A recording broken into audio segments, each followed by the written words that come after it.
नमस्कार। संभव ज्योतिष के डिस्कशन में आप सभी लोगों का हार्दिक अभिनंदन है। आज हम लोग बात करेंगे ज्योतिष के विज्ञान और अविज्ञान होने के बारे में। ज्योतिष को विज्ञान क्यों कहा जाता है? यह गणितीय और खगोलीय गणनाओं की एक जटिल प्रणाली पर आधारित है और दुनिया को समझने और व्याख्या करने के साधन के रूप में विभिन्न संस्कृतियां और समाज हजारों सालों से इसका प्रयोग करते आए हैं। 17वीं शताब्दी तक विज्ञान को, ज्योतिष को विद्वानों की एक परंपरा माना जाता था। आमतौर पर राजनीतिक और सांस्कृतिक हलकों में इसे स्वीकार किया गया और इसकी कुछ अवधारणाओं का उपयोग पारंपरिक अध्ययनों में किया गया, जैसे युद्ध, मौसम विज्ञान और चिकित्सा।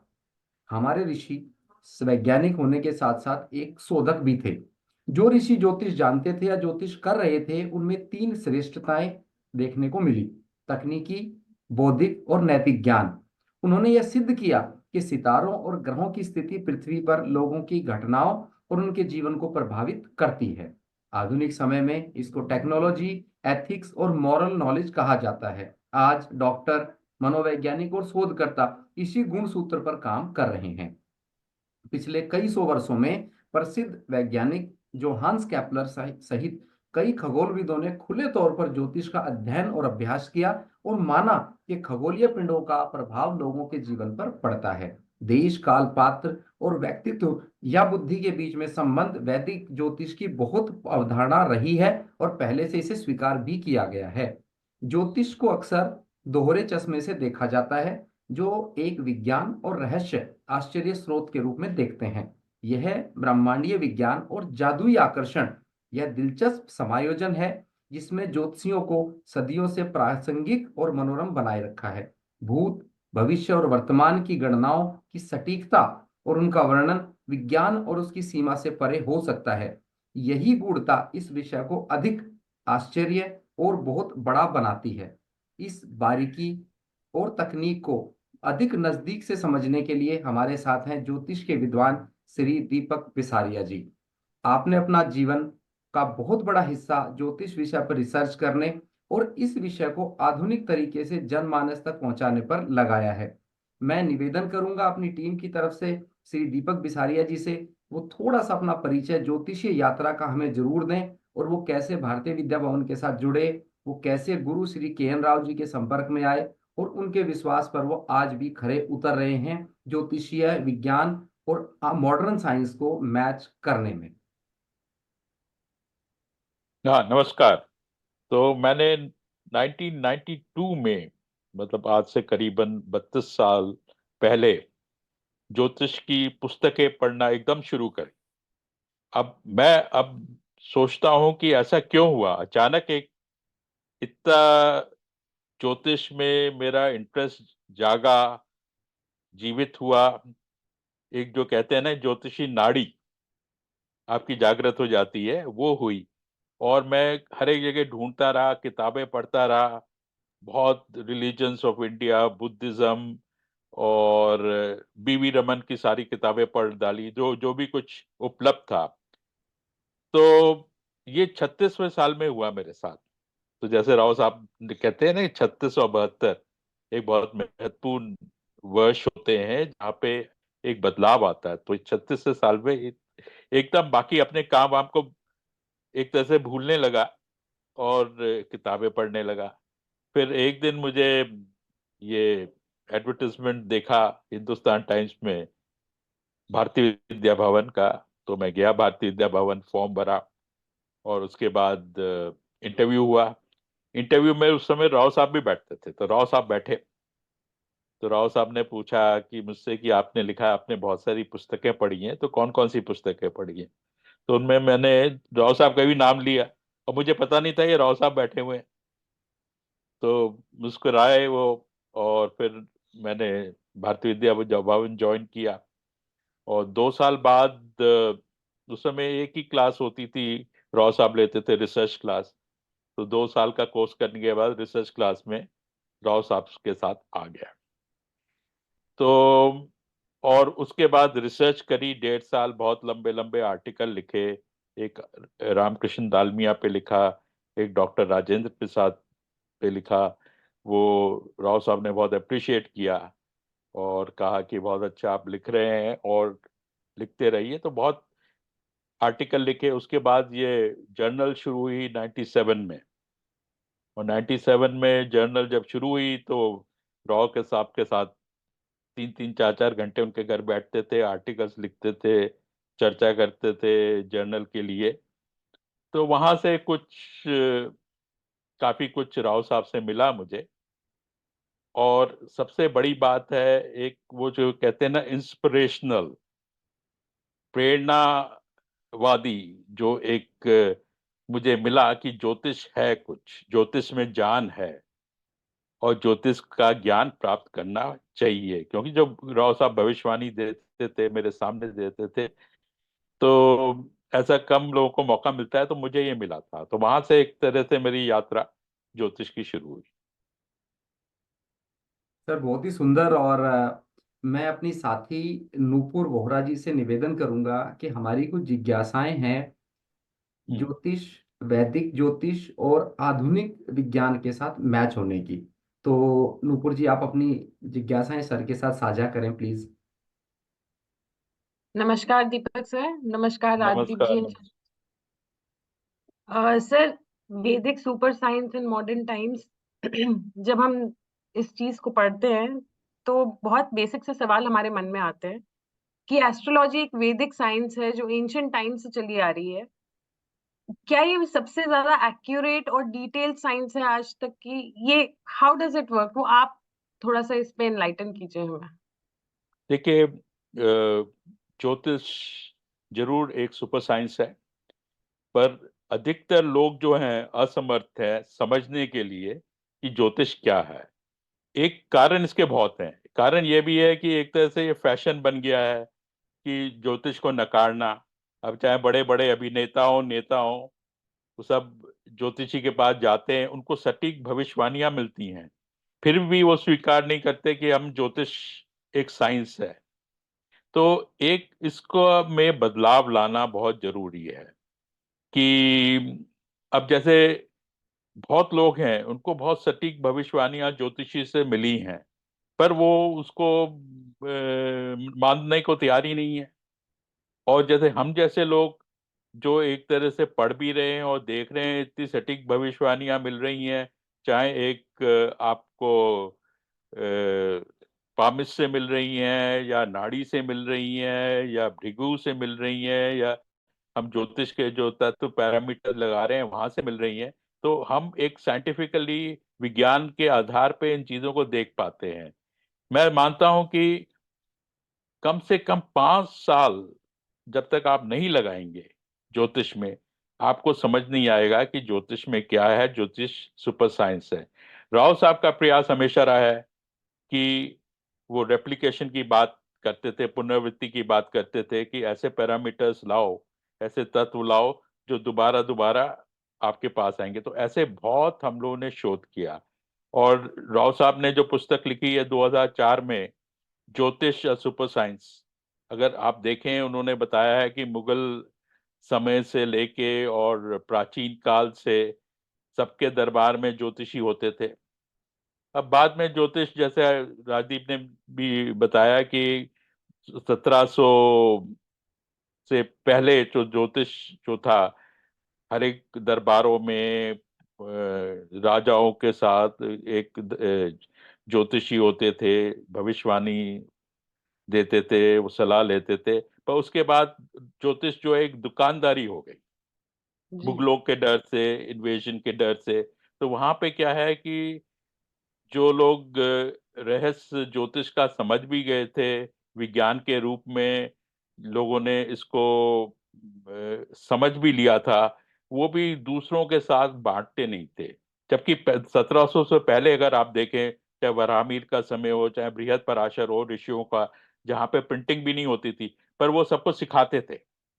और वही चीज राव साहब ने भी शुरू करी कि उन्होंने सोचा कि इसको बढ़ाने के लिए, इसको एस्टैब्लिश करने के लिए कि एक सुपर साइंस है, हमको बहुत लोगों को इकट्ठा करना पड़ेगा और ये स्थापित करना पड़ेगा कि ये पैरामीटर्स काम करते हैं। जी, धन्यवाद दीपक सर। दीपक सर, इसमें जैसे आपने बोला कि इसमें टाइमिंग ऑफ इवेंट जो एस्ट्रोलॉजी में काम करता है वो बहुत सरप्राइजिंग होता है कभी कभी हमारे लिए। सो उसका हम्म। बेसिस आप हमें थोड़ा सा समझा पाए तो। देखिए, ज्योतिष में 100 दशाएं हैं, और हमारे सामने जो मेरा अनुभव है कि बहुत सटीक भविष्यवाणियां मिली हैं। टाइमिंग ऑफ इवेंट गोचर से भी बताया जा सकता है, शनि बृहस्पति के गोचर से, दशाओं से भी बताया जा सकता है, एक नहीं 3-4 दशाओं से बताया जा सकता है। तो जो तरीका अपनाना चाहिए एक सटीक भविष्यवाणी देने का, वो तीनों को मिलाना चाहिए, गोचर को भी और 2-3 दशाओं को भी। अगर सब में से एक ही नैरेटिव निकल रहा है, सब एक ही कहानी बता रहे हैं, तो हमको फिर वो भविष्यवाणी देनी पड़ चाहिए। तो ये मेरा मानना है कि गोचर और दशाएं दोनों का प्रयोग करना चाहिए, और देश काल पात देखना है, बेसिक प्रॉमिस देखना है, वो तो है ही। जी सर। सर, देश काल पात्र की जब आपने बात करी, अगला सवाल मेरा इसी से कनेक्ट करता है। एस्ट्रोलॉजी एक एंशियंट लिटरेचर है जैसा कि हम सब मानते हैं, लेकिन hmm. According to this how prediction match in today's time, इसमें हम देश काल पात्र का प्रयोग कैसे कर सकते हैं? देखिए, जो सबसे प्रचलित तरीका है, या जो राव साहब कहते थे कि आपको कुंडलियां इकट्ठी करनी है, आपको अपने आप समझना है कि यहाँ पे ये लग रहा है, यहाँ पे रेप्लिकेशन हो रहा है। राव साहब के पास 1.5 लाख कुंडलियां थी, आपके पास 1000 कुंडलियां भी होगी, तो आपका बार बार एक कोई कॉम्बिनेशन कॉमन आएगा, और उसमें पैरामीटर लगेगा, तो वो रेप्लिकेशन होगा। वो पैरामीटर आपके लिए एक तरह का जो है, वो आपके टूल किट में आ जाएगा कि ये मेरा पैरामीटर 20 कुंडलियों में लग चुका है, ये मेरा पैरामीटर 30 कुंडलियों में लग चुका है, ये पैरामीटर थोड़ा डाउटफुल है। इस तरह से आप उसका वर्गीकरण, कैटेगराइजेशन करके अपनी टूल किट बनाएंगे, और उससे ये भविष्यवाणियां निकलेंगी। जी सर। सर, मैं अपने शर्मा जी से रिक्वेस्ट करती हूँ कि उनके पास भी कुछ सवाल हैं आपसे पूछने के लिए, तो वो आपसे वो सवाल पूछें ताकि हम इस वार्तालाप को आगे बढ़ा सकें। धन्यवाद thank you sir. Nupur ji, thank you very much. Sir, सवाल तो अनलिमिटेड है। आप जब सामने होते हैं तो इतने सवाल, इतनी जिज्ञासाएं उत्पन्न हो जाती हैं कि मतलब आपसे पूछते रहो और आपका ज्ञान हमें आता रहे। हम्म। जैसे कि आपने पहले बताया कि पहले एस्ट्रोलॉजी का ज्ञान सब शेयर करते थे, और आप भी जैसे हमें सिखाते हैं हम्म। और हम आपके साथ रिसर्च कर रहे हैं। सर, एक बहुत थोड़ा सा गूढ़ सा सवाल है जो कि आजकल समाज में बहुत ज्यादा है, कि एस्ट्रोलॉजी से क्या ये जाना जा सकता है कि मैं इस जीवन में क्यों आया हूँ? मतलब what is the purpose of my life, या वो can I achieve the desire state of my living, कि मैं जो जीना चाहता हूँ क्या मैं वो जी सकता हूँ? एस्ट्रोलॉजी से कुछ इस तरह से जाना जा सकता है कि मेरा प्रारब्ध क्या है, या जीवन क्यों है हमें प्रभु ने दिया है? इस बारे में थोड़ा सा बताएं सर। बिल्कुल जाना जा सकता है। देखिए, हम क्या करते हैं, अधिकतर जो पंचम भाव और नवम भाव पे ध्यान नहीं जाता। पंचम भाव हम सीधा संतान के लिए देखते हैं, या नवम भाव भाग के लिए देखते हैं, पर पंचम भाव हमारा संचित कर्म है, और नवम भाव हमारा प्रारब्ध। तो आप जहां से आए हैं वो संचित कर्म दर्शाएंगे, पंचम भाव दर्शाएगा। अगर आपका पंचम भाव बली है, तो हर एक कोई चीजें आपके पास अपने आप होती जाएंगी।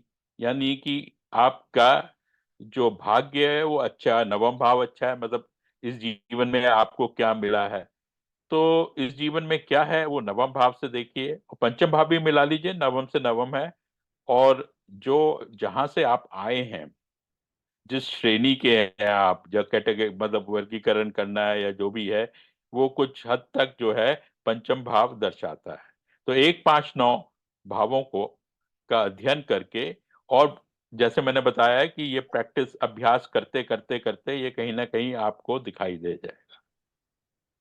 Thank you sir, thank you. It's a very very valid point. और जो लोग ज्योतिष सीख रहे हैं और ज्योतिष पढ़ रहे हैं भारतीय विद्या भवन में भी, हमारे बहुत सारे साथी हैं, उनको काफी से हेल्प मिलेगी। इसके अलावा सर, जैसे how to determine what is destiny, मतलब डेस्टिनी जैसे भाग्य में या प्रारब्ध में हमारे पास जो है वो तो इस तरह से हम जान लेंगे शायद थोड़ा बहुत। क्या can we do some improvisation also in that? मतलब जैसे निगेटिविटी है हमारे डेस्टिनी में, क्या हम उसमें कुछ इम्प्रोवाइजेशन कर सकते हैं जीवन में उसके लिए? देखिए, वैसे तो ये कहा गया it is predestine, Gita में भी यही है, कहीं ना कहीं तो यही लिखा है कि हर एक चीज जो है वो निर्धारित है, जो होना है वो होगा। पर मेरा मानना यह है कि अगर आपके कर्म अच्छे हैं, कहीं कहीं ये भी लिखा है कुकर्म आयु क्षीण, अगर आपके कर्म खराब खराब हो जाते हैं, आपकी आयु भी क्षीण हो जाती है, कम हो जाती है। तो आपके वर्तमान कर्म जो हैं वो भी उन पे भी निर्भर करता है कि आपकी डेस्टिनी कैसी रहेगी। और जन्म कुंडली में तो है, प्रारब्ध में रहता है। और जब आपकी अच्छी दशा आती है, आप किस प्रकार के कर्म करते हैं उस पे भी निर्भर करता है।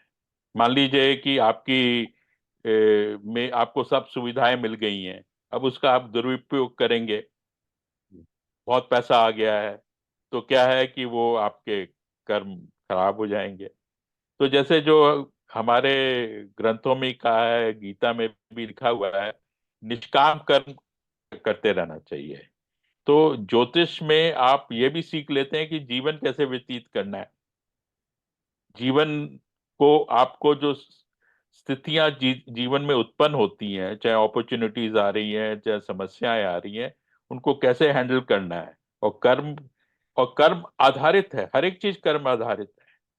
तो मैं बोलता हूँ सबसे बड़ा जो योगदान ज्योतिष का है, एज ए सुपर साइंस भी आप कहेंगे, आपको जीवन जीना आ जाता है इससे कि आपका आपके कर्म क्या है, आपको किस तरह से जीवन व्यतीत करना है, ये सारी चीजें आपको समझ आ जाती सर मॉडर्न साइंस से क्या ये इंटरैक्ट करती है, या मॉडर्न साइंस से कॉन्फ्लिक्ट होता है? मतलब ज्योतिष को अगर जैसे मॉडर्न साइंस के हिसाब से लेंगे लोग, उसमें हर चीज को तथ्य के हिसाब से चलते हैं। मॉडर्न साइंस हर चीज फैक्ट्स के ऊपर चलती है, कि हाइपोथेटिकल नहीं है कुछ भी वहां पर। तो क्या एस्ट्रोलॉजी का हम ऐसे देखें कि वो उससे कॉन्फ्लिक्ट करेगी, या मॉडर्न साइंस को कॉम्प्लीमेंट करती है है। एस्ट्रोलॉजी?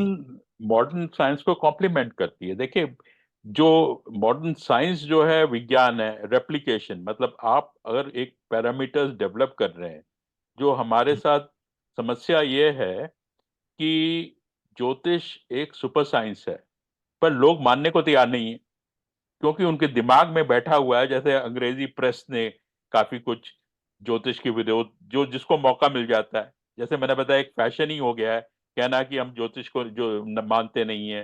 चाहे जितने बड़े नेता हों, जितनी अच्छी भविष्यवाणियां उनको मिल गई हो, पर वो मानने को तैयार नहीं है। पर धीरे धीरे काफी लोग को जो भविष्यवाणी आप मिल रही है, एक साइंटिफिक वैज्ञानिक समझ से, माइंड से वो देख रहे हैं कि भाई ये जो आपको भविष्यवाणी आई है, कहाँ से आई है, कैसे आई है, और कितनी ठीक आई है।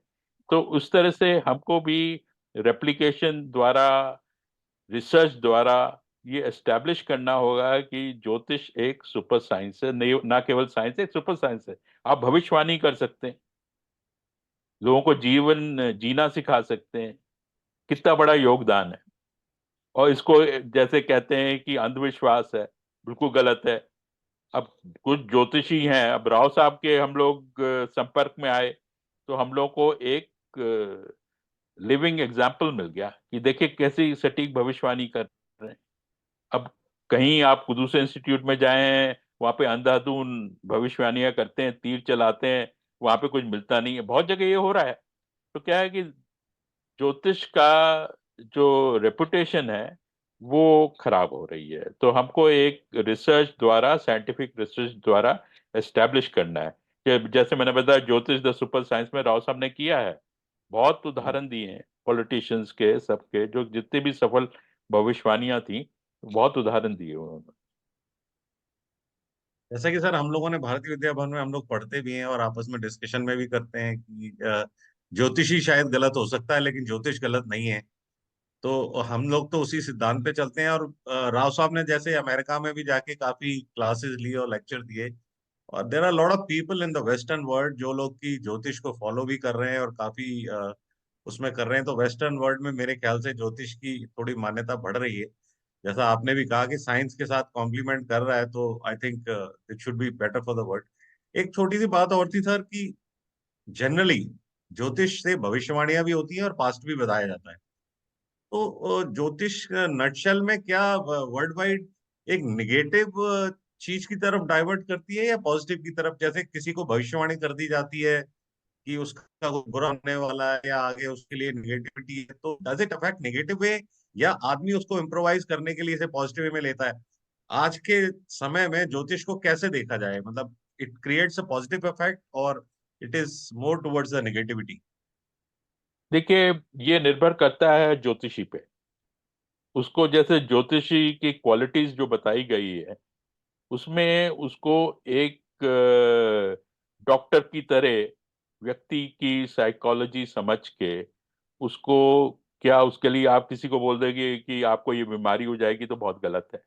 एक डाइल्यूटेड फॉर्म में बोलेंगे, थोड़ा हेल्थ में आपका कुछ परेशानी इस पीरियड में आ सकती है, ख्याल रखिएगा, वो ठीक है। तो आप लोगों को रिफॉर्म करने के लिए ज्योतिष का प्रयोग कर सकते हैं। अब ये जैसे राव साहब ने भी बहुत रिसर्च में कहा था, आर्टिकल्स भी लिखे थे कि, और जो हमारे एडगर केस हैं, साइकोलॉजिस्ट सिगमंड फ्राइड हैं, इन्होंने कहीं ना कहीं किसी स्टेज में ये पहुंच गए नतीजे में कि पुनर्जन्म होता है, मतलब एक पास्ट लाइफ है।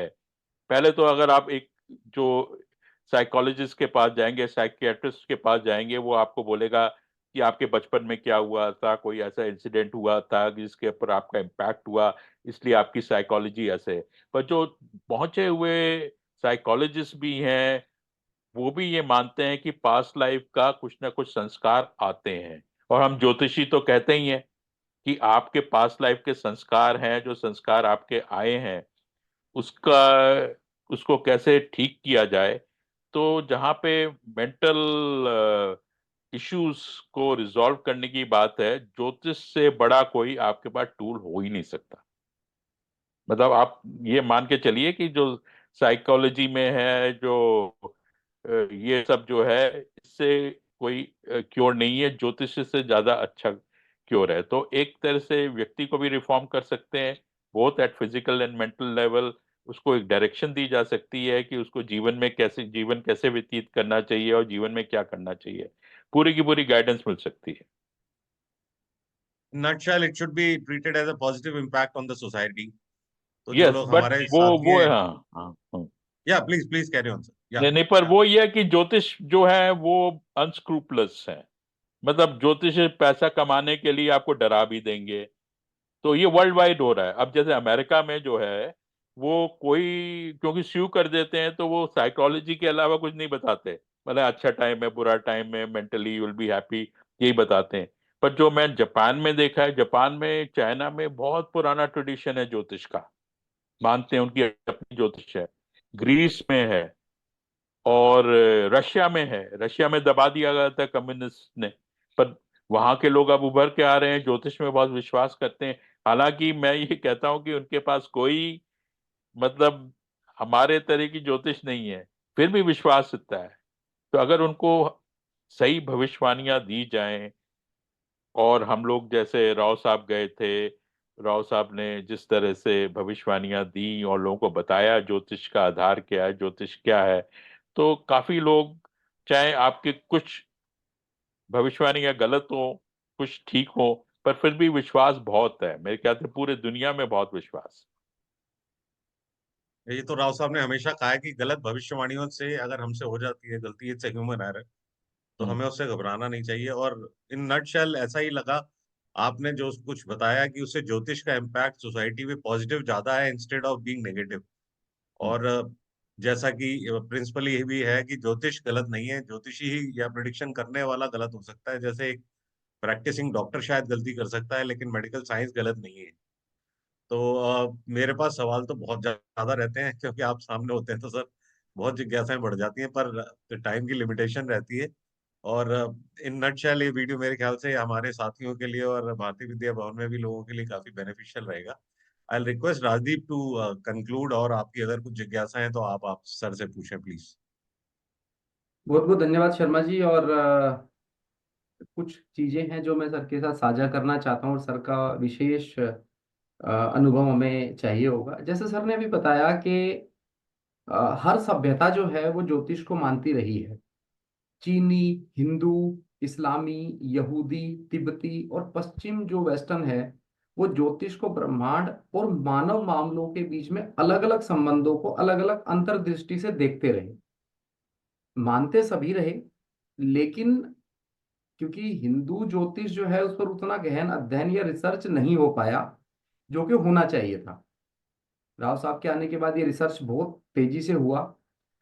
आज जैसा हम ज्योतिष में देखते हैं कि बहुत बार डॉक्टर या मेडिकल साइंस किसी चीज को नकार देता है या उस चीज पे स्टॉप करता है, वहीं हिंदू ज्योतिष, वैदिक ज्योतिष या एस्ट्रोलॉजी उस चीज को बोलती है ये आगे जाएगी या यहाँ रुकने वाली है।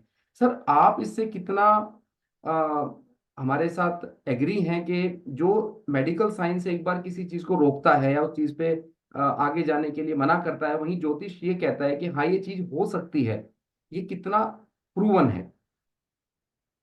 देखिए, ज्योतिष, मेरा मानना है कि भविष्य पूरा बता सकती है। अब यह है कि हमको रिसर्च द्वारा जो पैरामीटर्स हैं उनको एस्टेब्लिश करना है। आजकल आर्टिफिशियल इंटेलिजेंस भी आ गई है। अब समझिए कि 93 में जब मैं राव साहब के पास जाता था, मेरे पास कंप्यूटर नहीं था, राव साहब के पास भी नहीं था। हाथ से कुंडलियां बनाते थे। कहाँ से हम शेयर करेंगे? आज कंप्यूटर सबके पास है, इंटरनेट सबके पास है, रॉडन है, एस्ट्रोसेज है, आपका वर्ल्ड बुक ऑफ हॉरोस्कोप्स है। कितने आपको एक्सेस टू हॉरोस्कोप कितना अधिक है। तो रिसर्च बहुत अच्छी हो सकती है। उस साथ में आर्टिफिशियल इंटेलिजेंस आ गई है। तो मेरा ये आपके प्रश्न का ये उत्तर ये है कि हम ज्योतिषी जो है वो मेडिकल साइंस के आगे भी जा सकता है, पर उसमें जो हमको जो सही तत्व हैं, सही पैरामीटर्स हैं, उनको हमको ढूंढना है। हम कुछ हद तक सफल हैं। राव साहब भी बता देते हैं कि ठीक है, आप आए हैं, किसी ने मना कर दिया। अब जैसे राव साहब उदाहरण देते थे कि एक लेडी थी जो गीता कथूरिया, हाँ, उनका भी बताया था। उन्होंने एक केस दिया था कि एक बहुत बड़ा ग्रोथ थी किसी की स्पाइन में। तो उन्होंने, राव साहब ने मंत्र बताया। तो उन्होंने 6 महीने वो लगातार मंत्र जाप किया। उसके बाद जब उन्होंने अल्ट्रासाउंड कराया तो वो गायब हो गई। तो इस तरह के बहुत चीजें देखी गई हैं जो मंत्र जाप से और ज्योतिषी भविष्यवाणी से, जो जहाँ पे मेडिकल साइंस एंड होती है, या मतलब उनके पास कोई जवाब नहीं होता है, वहां पे शुरुआत हो सकती है। सर, बिल्कुल बात सही है। और ज्योतिष में अध्ययन करने वाले या ज्योतिष में अपनी रुचि रखने वाले लोगों के लिए आपका संदेश क्या रहेगा कि वो किस तरीके से वैदिक ज्योतिष या हिंदू ज्योतिष को मॉडर्न साइंस के साथ जोड़ें? देखिए, मेरा संदेश यही है कि इंटेंट ठीक होना चाहिए। आपका इंटेंट होना चाहिए कि मैं लोगों की सेवा करूं, भविष्यवाणी दे पाऊं। और जो है, एक साइंटिफिकली, जैसे राव साहब का आपको पता है कि जो भी कोई उनके पास आता था सबसे पहले वो कंप्यूटर से एक प्रिंट आउट निकालते थे, एक रजिस्टर में चिपकाते थे। उसके बाद वो रजिस्टर में बैठ के बोलते थे कि आपके बताइए क्या क्या इवेंट्स हुए थे। तो हर एक को मैच करना, 1.5 लाख तो मेहनत भी करनी पड़ेगी, 1.5 लाख कुंडियां इकट्ठी करना, उस पे से कॉमन चीजें। और उसके अलावा जो एक कलेक्टिव रिसर्च हम कर रहे हैं कि आप क्लास में जा रहे हैं, लोगों को बोल रहे हैं कि भाई एक टॉपिक है, हार्ट का है या कैंसर का है, कुंडलियां लाइए, उसमें कॉमन पैरामीटर्स निकालें, और उसके बाद उसको हम नैरो डाउन करके बोलें कि ये इतना परसेंट लग रहा है, ये 70% लग रहा है, ये 80% लग रहा है, 60% लग रहा है। वो एक आधार बन जाता है। अब मैंने देखा है राव साहब को बहुत सटीक भविष्यवाणियां देते हुए। वो इंस्पिरेशन है मेरे लिए। अब मैं मानने को तैयार ही नहीं हूँ कि ज्योतिष में भविष्यवाणियां ठीक नहीं आ सकती। मैं तो बोलता हूँ बहुत आगे हम जा सकते हैं और आगे बढ़ सकते हैं इसमें बहुत कुछ हम।